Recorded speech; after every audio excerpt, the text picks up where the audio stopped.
नमस्कार।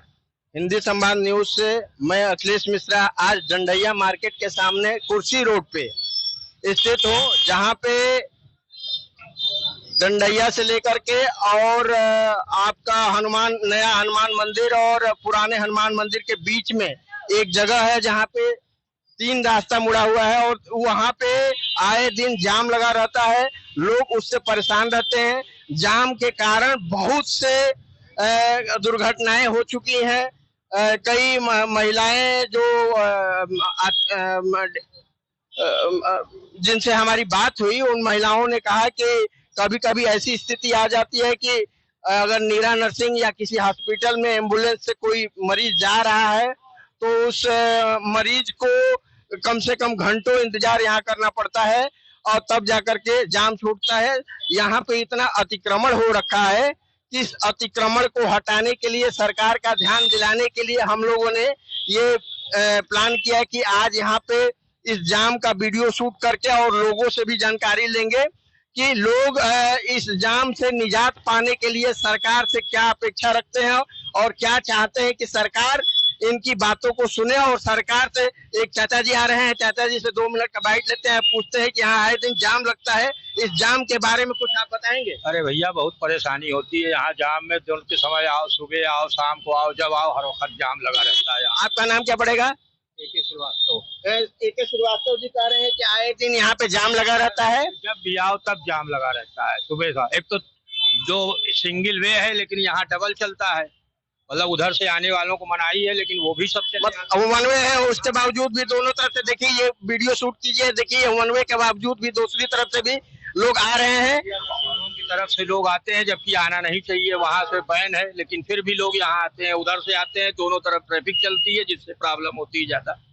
तो ये के श्रीवास्तव जी थे जिन्होंने अपनी व्यथा बताई है। और मैं चलता हूँ, यहाँ के जो दुकानदार हैं उनसे भी कुछ पूछते हैं कि यहाँ आए दिन जो जाम लगा रहता है, जाम के कारण यहाँ पे असुविधाएं होती होगी और इनके दुकानदारी में भी कोई ना कोई फर्क पड़ता होगा। तो मैं चाहता हूँ कि आप भी भाई साहब, यहाँ पे जाम जो लगता है उसके बारे में कुछ बोलेंगे? हाँ, हमेशा जाम लगी रहती है। अच्छा, तो जो जाम लगा रहता है उससे आप लोगों को भी दुकानदारी में परेशानी होती? हाँ, दिक्कत होती, बहुत दिक्कत होती। आपका नाम क्या पड़ेगा? रमेश। रमेश जी कह रहे हैं कि दुकानदारी में भी इन लोगों को बहुत दिक्कत होती है और आए दिन समस्या का निदान करने के लिए इन लोग शासन प्रशासन से भी बोले हैं, क्योंकि वन वे है, इसके बावजूद भी दोनों तरफ से बड़ी गाड़ियां भी आ जाती हैं। आप हमारे सामने एक बुजुर्ग हैं, अंकल जी हैं, उनसे भी हम कुछ राय लेते हैं कि यहाँ के आप यहीं के रहने वाले हैं? दुकान है हमारे यहाँ। अच्छा, तो आपके आप भी दुकानदार हैं और व्यापारी हैं, ये भी इस कठिनाइयों से आए दिन गुजरते होंगे। तो आपसे पूछते हैं कि जो जाम लग जाता है, उस जाम के बारे में निदान करने के लिए क्या सरकार से कोई आप लोगों ने मांग किया है, या यहाँ पे जो जाम लगा रहा है इससे असुविधाएं भी होती है, तो उस असुविधाओं को दूर करने के लिए आप क्या चाहते हैं? अब यहाँ पे लाल बत्ती वगैरह जैसे आगे लगी हुई है, वहाँ कोई काम नहीं है, तो यहाँ पे लाल बत्ती लगनी चाहिए, तो उससे कम संतोषजनक मिले उत्तर। ये चाचा जी का कहना है कि यहाँ पे भी लाल बत्ती लगना चाहिए। देखिए आगे जो मस्जिद है, मस्जिद के पास लाल बत्ती लगा है, जबकि वहाँ पे कोई उसका मतलब नहीं है। तो लाल बत्ती अगर यहाँ पे लग जाए तो ट्रैफिक कंट्रोल हो सकता है? तो चलेगा, बारी बारी से हमने निकलेगा, कभी जाम ही नहीं लगेगा। तो इनका कहना है कि यहाँ भी लाल बत्ती ट्रैफिक वाले लगाए और ट्रैफिक के हिसाब से, जब रूल्स एंड रेगुलेशन के हिसाब से ट्रैफिक चलने लगेगा तो जाम की स्थिति जो अभी आए दिन बनी रहती है, हर घंटे 2 घंटे पे यहाँ पे जाम लगा रहता है, उस जाम से लोग निजात पा जाएंगे।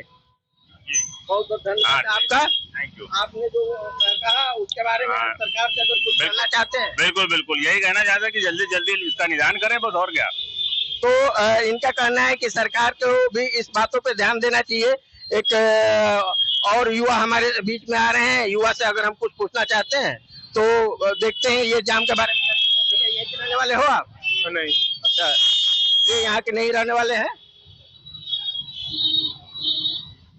तो मैं अखिलेश मिश्रा इस समय डंडैया चौराहे पे, आंटी जी से भी कुछ 2 मिनट आप रुकेंगे? आंटी जी, इस जाम के बारे में कुछ पूछना है। आप लोग तो आए दिन इस जाम से निजात पाने के बारे में सोचती रहती होंगी, तो आप कुछ कहेंगे?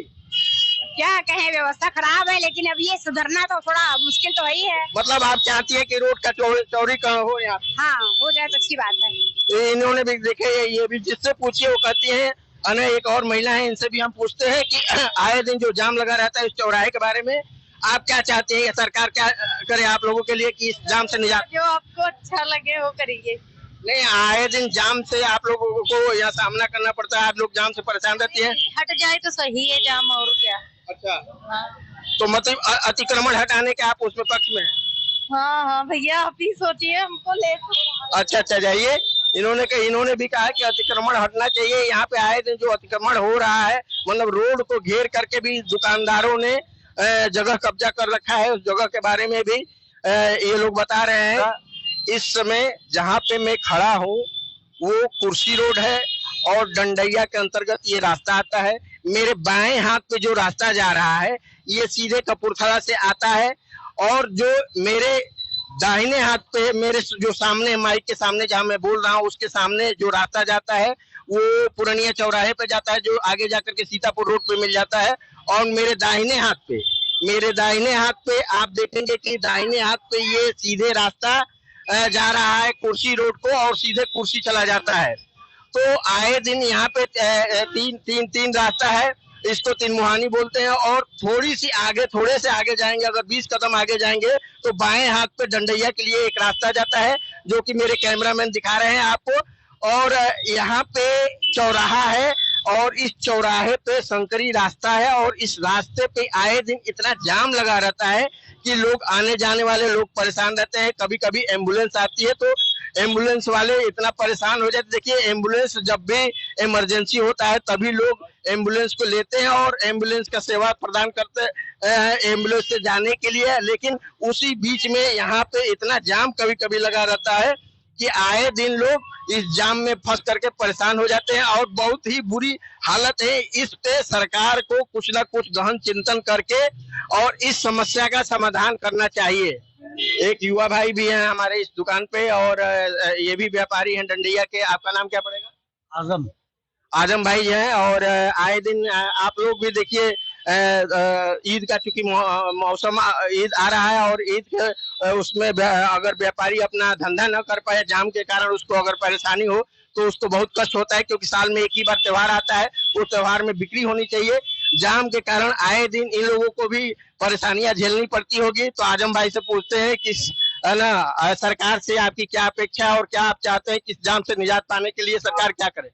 सर, यहाँ पे 1-2 होमगार्ड या कांस्टेबल परमानेंट रहना चाहिए। जब तक ईद का त्योहार चल रहा है आए दिन तो जाम लगा रहता है, और सुबह शाम तो ऑफिस के टाइम तो जाम लगी रहता है, और दोपहर में 2-3 बार मतलब जाम लगता है, और दिन में 5-6 बार जाम लगता है। मतलब आप सुबह में 8 बजे से लेकर के शाम को 8 बजे तक 3 या 4 बार जरूर जाम लगता है? 3-4 बार नहीं, 5-6 बार। अच्छा, कितने देर का जाम लगता है? आधा घंटे का परमानेंट। मतलब एक जाम 8-8 घंटे, आधा घंटे, एक घंटे का लगता है जाम। तो आप चाहते हैं कि यहाँ पे शासन प्रशासन एक आध पुलिस वालों को ट्रैफिक के लिए, कंट्रोल के लिए रखे? बिल्कुल बिल्कुल। तो ये आजम भाई थे, ये कह रहे हैं कि यहाँ पे अगर होमगार्ड या पुलिस ट्रैफिक का अगर रहे तो यहाँ पे जाम से निजात पाया जा सकता है। और मैं इतना ही, अखिलेश मिश्रा, हिंदी संवाद न्यूज से आपको इस चैनल के माध्यम से सरकार को इस तरफ आकर्षित करने का कोशिश किए हैं। और हम ये चाहते हैं कि लोगों की जन समस्याओं को हमारे चैनल के माध्यम से सरकार देखे और सुने, और समझ करके जो उचित कार्य हो करें। आज के लिए इतना ही। किसी दिन और विशेष कार्य में और विशेष समय पे कहीं और मिलेंगे किसी की समस्या का समाधान करने के लिए। हिंदी संवाद न्यूज लोगों की समस्याओं को दूर करने के लिए एक प्रयास कर रही है, और लोगों की समस्याओं को दूर करना और लोगों की समस्याओं को सुनना, यही हिंदी संवाद न्यूज का मुख्य कर्तव्य है। और इसी पथ पे हम आगे बढ़ते रहें। आज के लिए इतना ही। धन्यवाद। मैं अखिलेश और अजय, नमस्कार।